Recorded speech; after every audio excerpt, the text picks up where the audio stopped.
Maybe you want to fall in love, but you're just so scared because your heart was broken really bad and you want to take that risk again. Don't come to your deathbed at the end of your life and wonder, what if my whole life was wrong? You see, I always knew my song, and I'm singing it right here in front of you. And so don't die with your music still inside of you. Powerful. I tasted freedom. I held my ground and I said no. One of the most powerful men in a corrupt country, and this guy is not used to hearing the word no, and especially in his eyes, a worthless 19-year-old girl. Who are you to say no?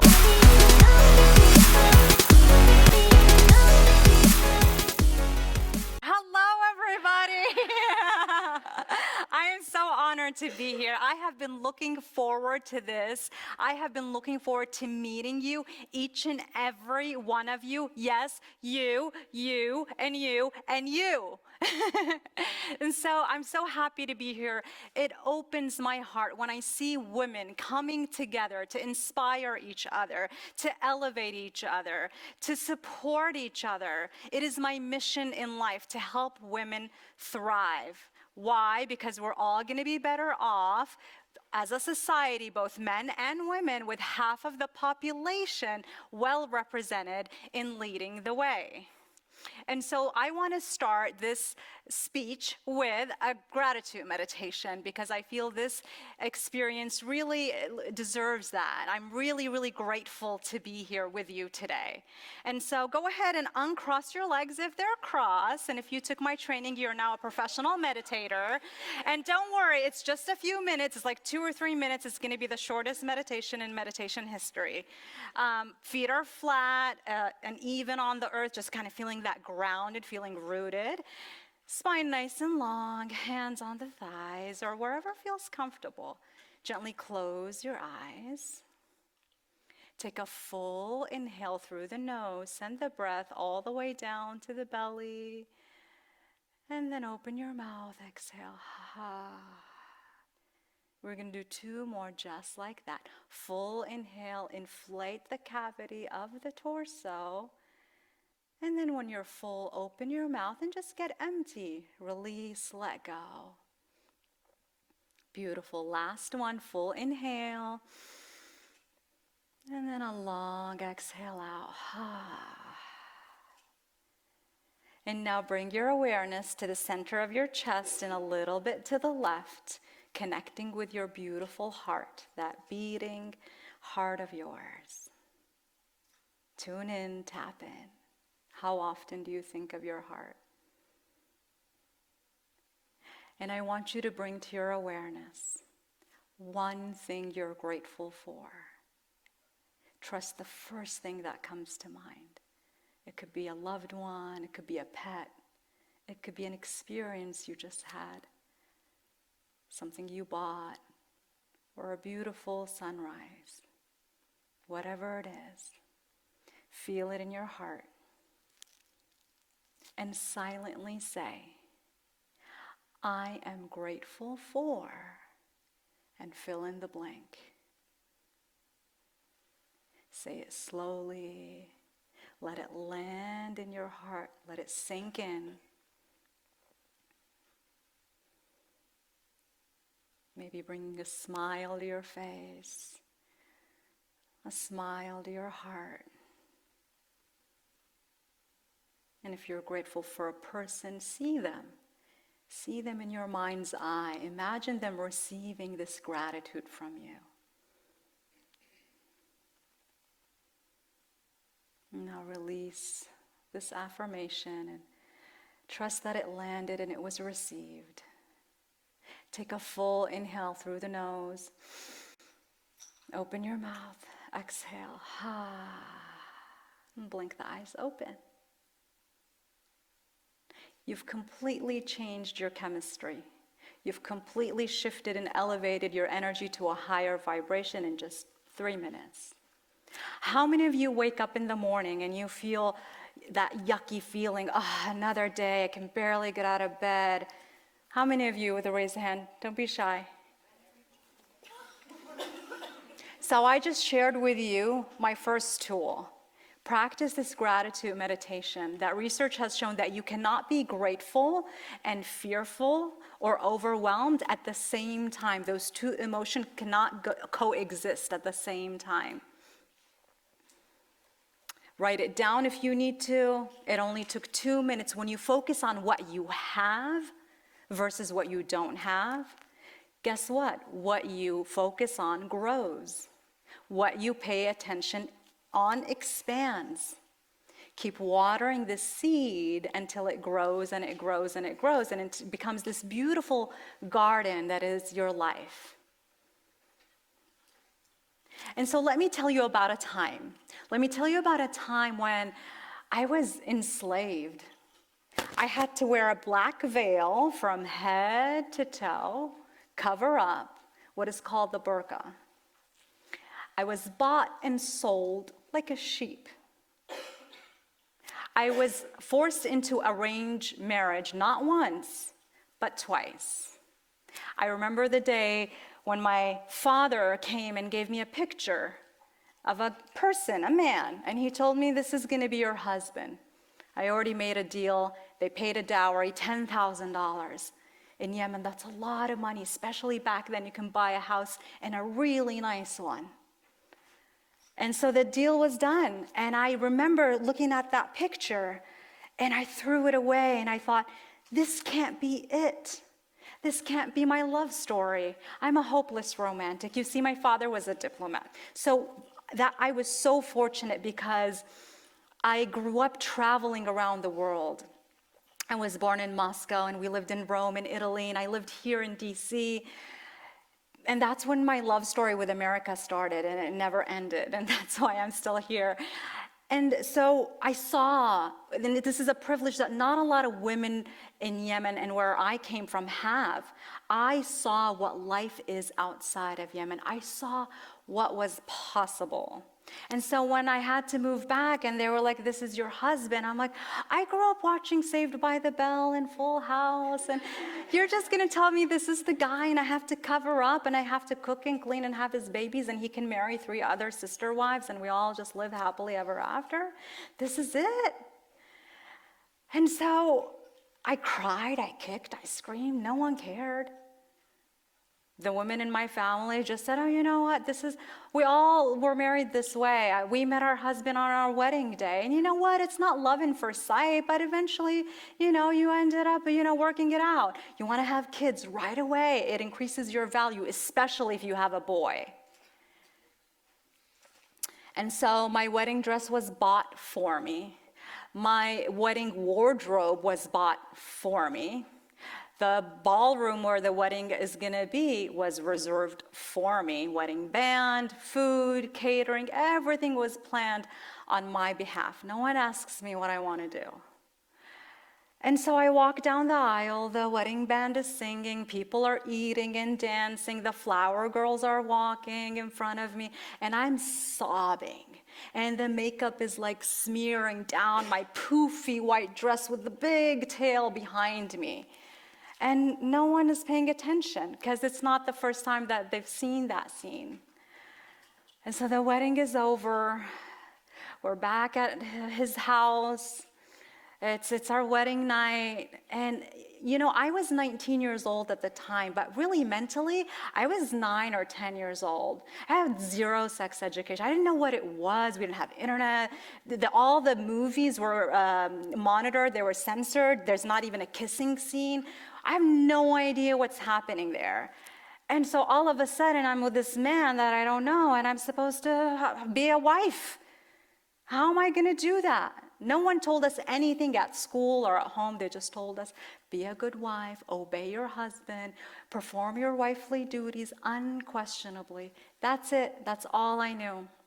So I'm in the bathroom, sobbing in the poofy white dress. And I look up, and there was like a window.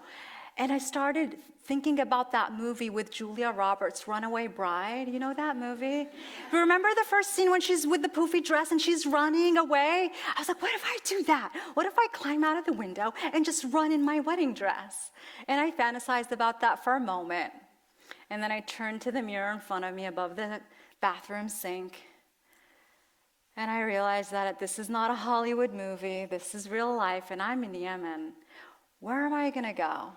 Go to the authorities? They're gonna drag me by my hair and bring me back to my husband because I disobeyed him and I brought shame. And so I go outside and I beg my husband and I tell him, please, please, tomorrow, I promise. And I don't know what I'm gonna do tomorrow. I just told him I'm not ready. And he kind of felt sorry for me, surprisingly, and he left me alone. And then that went on for 30 days. I played hide and go seek with this man for 30 days. I'm locking myself in the bathroom. Every time I change, and it's just this game. And I'm so scared, and this immense pressure from both families to consummate the marriage. We have to prove the virginity testing. How many of you are familiar with that? We have to show them the bloody sheets and prove that I'm good, I'm not smeared, my honor is clean, no one has touched me before. And so I had to deal with all that. I had a friend, she was my best friend. We would talk every night over the phone. And I tell her, I don't know what I'm gonna do. I'm running out of excuses. I can't imagine myself, being with this man as a husband and wife. And we're talking and talking, and she said, you know what? Just leave. And those two words kept ringing in my ears. It was one of those moments when you couldn't give yourself permission, so someone else gave it for you. And it's like, oh, twist my arm, really?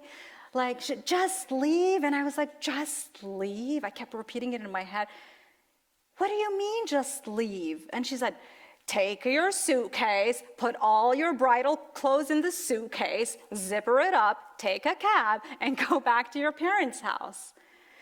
And I asked her, but what are my parents gonna do? I had a very violent mother that loved to abuse us physically, verbally, emotionally, all of it.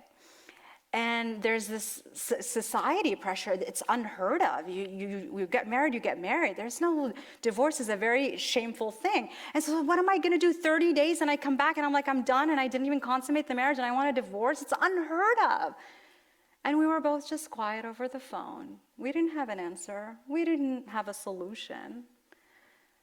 But that's exactly what I did the next day. I packed my stuff, I took a cab, I sneaked out of the house, and I went back to my parents' house.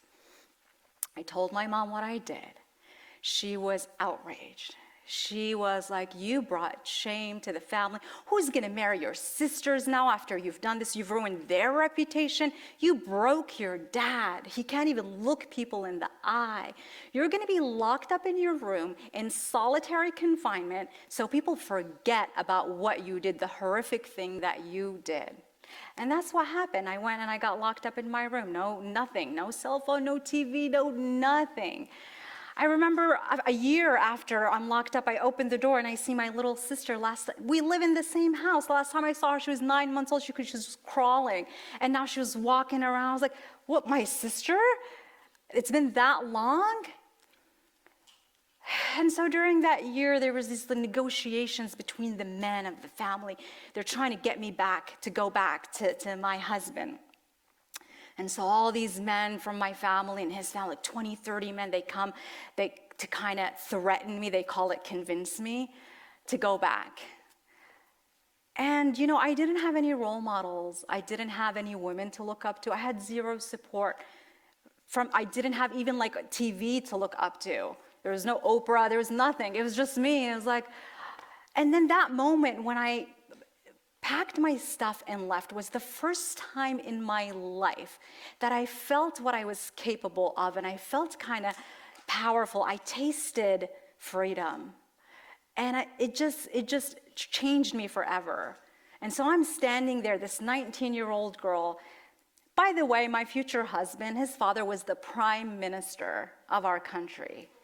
And so the prime minister, I'm like standing up in front of the most powerful men in a corrupt country, and this guy is not used to hearing the word no, and especially in his eyes, a worthless 19-year-old girl. Who are you to say no?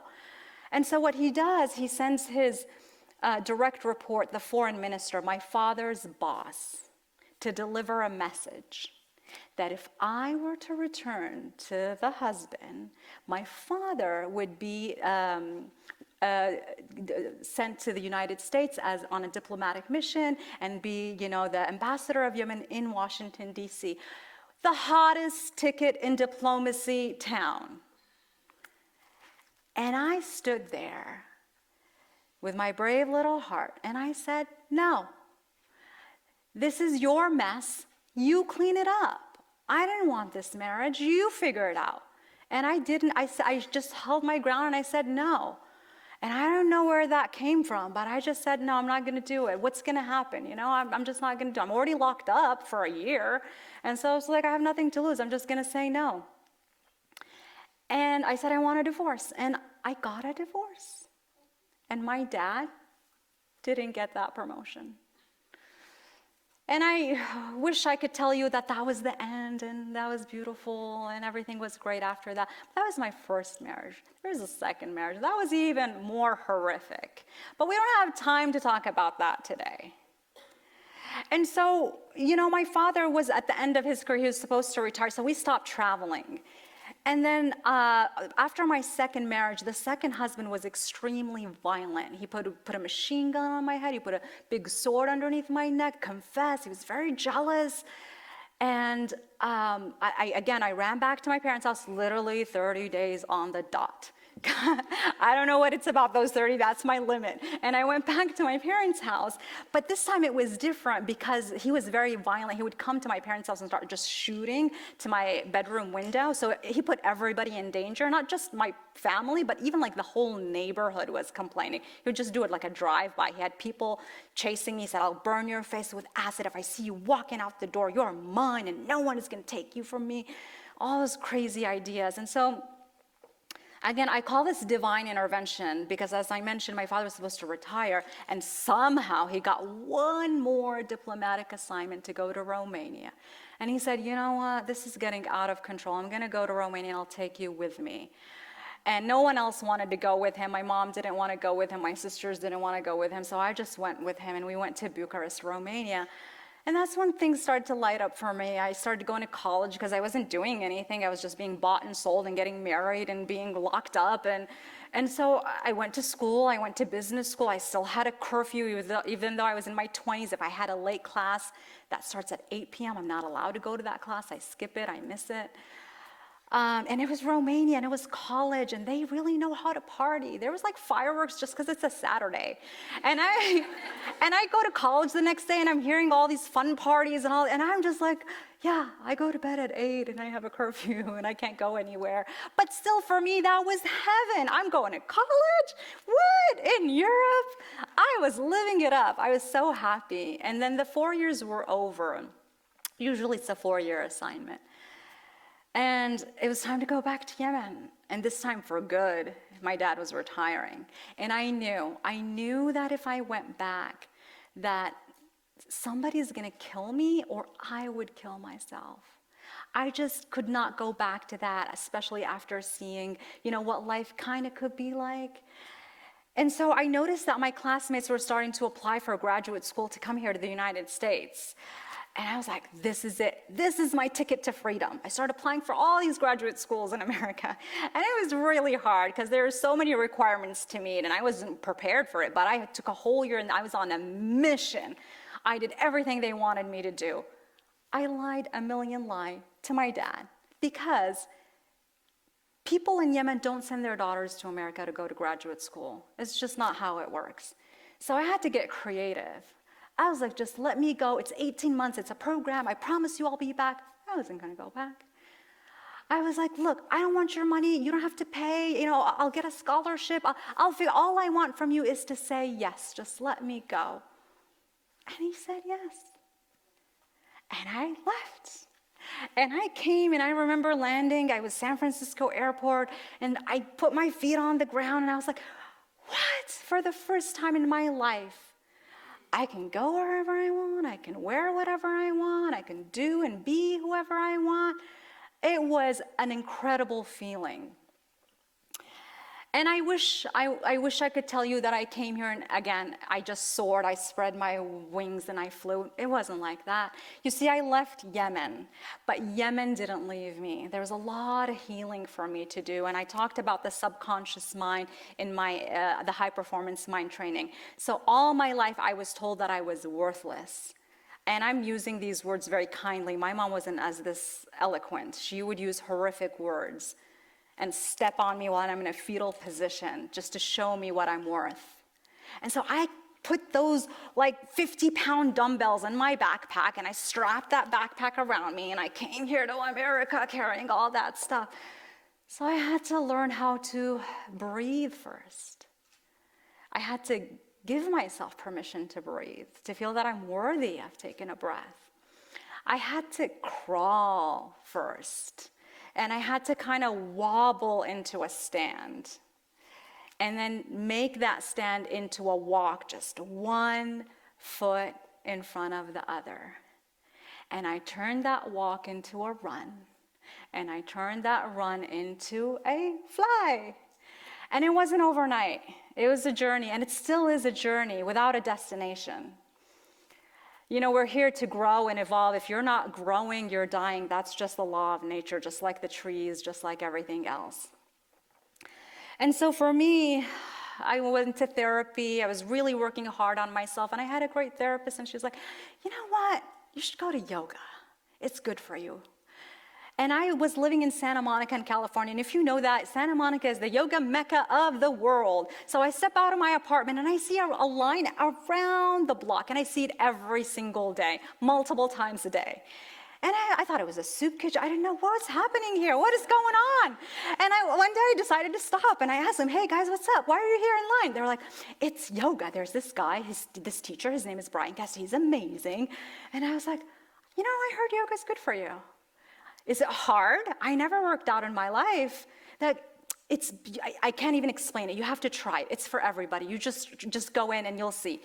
And I was like, okay. So I go to TJ Maxx and I buy this yoga mat. It had flowers in it, and I bought a yoga bag, and I strap the yoga bag around me, and I walk and I stand in line with everybody else. And I go to this class, and it's wall to wall, about 100 people, mat to mat, like that. And I'm so excited. And now as a yoga teacher, I know that we were not even in a warm-up series. We were in a pre-warm-up series. And I was already sweating, and I'm like shaking, and this is so hard. And we finished this first 10 minutes, and I'm like, whew, yeah. And they're like, this class is 90 minutes. We're gonna do what we just did like 109 times. I was like, what? And I'm starting to see spots, and I'm starting to feel nauseous, and I'm trying to look around, and I don't know what to do, where to put my hand, where to put my, and I'm falling, and I'm sweating, and I'm looking around, and the teacher comes, and he is a master teacher. He's like, why are you looking around you? There's nothing for you to see. Comparison is the thief of joy. You're here to take care of yourself. I don't care if you do the pose, you don't do the pose. I don't care if you sit here and just breathe and meditate the whole 90 minutes. You're here to take care of yourself. This is yoga. And I have never heard that tone. I have never heard that voice of self-love, of empowerment. He was empowering me. Stop looking around. Stop trying to be like everybody else. And after 10 minutes, I literally did not want to make a scene because I thought I was going to get sick or faint, so I rolled out my mat and I ran out of the back of the room, and I secretly went away. And it's interesting because it's a full circle moment, because I actually ended up teaching yoga at his studio and training with him. But that was 10 years later. And so I go home, I'm like sweating, my whole body is trembling, I'm shaking, and I had to lie down on my bed, and I had to take like Advil, but like there's a big smile in my face. And I was like, I'm gonna go again. Because I saw this inner peace, I saw this glow on the yogi's face, and I wanted to experience that. I really wanted that. And so I started showing up one day at a time, one pose at a time, one breath at a time. And I didn't realize at the time what I was doing. What I was doing, I was changing my neural pathways.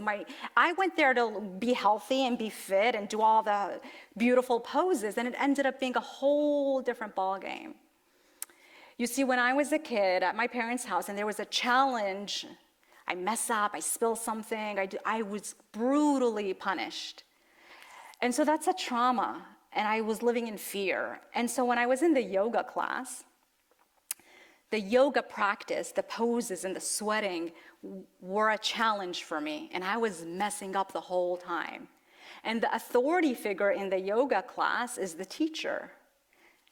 He told me, I don't care what you do, you're here to take care of yourself. And so while he's speaking and I'm moving my body, it became an experience. So there's this saying, I hear and I forget. I see and I remember. I experience and I understand. And I kept doing this over and over and over again, and then the transformation began to unfold. I got out of my head and into my body. And I know we live in a culture that really values the intellect. We live from the neck up, and we completely neglect this resource, which is way, way bigger. Your head is like this big, and your body is this big, and there's so much information, and so much wisdom, and so much power, so much information that is completely untapped. And so for me, I know a lot of you were saying you want to learn from me how I overcame that adversity and how I'm standing in front of you today. I'm speaking up, I'm sharing these very painful experiences, but I'm not traumatized. I'm not attached to them anymore. I've healed them. I became the observer of them. It's kind of like a movie. And so it's through yoga. And I know I'm biased because I'm a yoga teacher, but for you, whatever you're struggling with, it does not have to be yoga. I have a client that I was coaching, and she's an executive in Albertsons, and she's leading a big group of team, and she was telling me, Maha, you won't believe what happened. I was like, tell me. And she said, I had this boss, and he was overbearing, over-domineering, and just made her miserable. And she said, I could not get out of bed. I could not go to work anymore. And she was on a work visa, meaning the company sponsored her from India and brought her here, and she's the sole provider. She's supporting her husband and their kids, and not only her family, but she's sending money back to India to her mom and her sister and her sister's kids. So a lot is at stake here. She's a sole financial provider, and she was like, I cannot go to this job anymore. This boss is making me miserable. So she was gonna throw the towel. She decided to quit. And she said, you won't believe what happened. Before I quit, I said, okay, let me just take a sabbatical before I quit. So she took a 3-month sabbatical. And in those 3 months, she started playing tennis. She said, I just decided, I don't know what it is, but I was like, you know what, I'm just gonna go play tennis. And her and her husband would go play tennis, and they started taking tennis lessons, and they just kept doing that. And she said it changed everything for her. And she was telling me, I don't know why, Mom. I'm like, let me tell you why. Because you got out of your head and you got into your body. And she said after those 3 months, she became a different person. She didn't care. She went back to work. She said, I didn't have a plan. I didn't have a strategy how I'm going to deal with this boss. But she said everything changed. Her attitude changed. He began to see her in a different light, and he started to treat her differently. Her team started to treat her differently. Everything shifted for her, and she continued on to succeed in her career. And so whatever it is for you that can get you out of your head, walking, hiking, walking your dog, just going out in the sun, there's power in this. No one has said, you know what, I stayed up all night last night thinking, and now I feel fantastic. I am ready to conquer the day because I didn't sleep all night. I was just thinking my way through my problems. And so we get our best ideas when we're in the shower, when we're walking, when we're with loved ones. Solutions, creativity, inspiration comes way, way more easily to an unpressured mind. When you're in that thought loop and your mind is so cluttered and it's going a million miles a minute, you get out of your head and do whatever you need to do to get into your body and see what happens.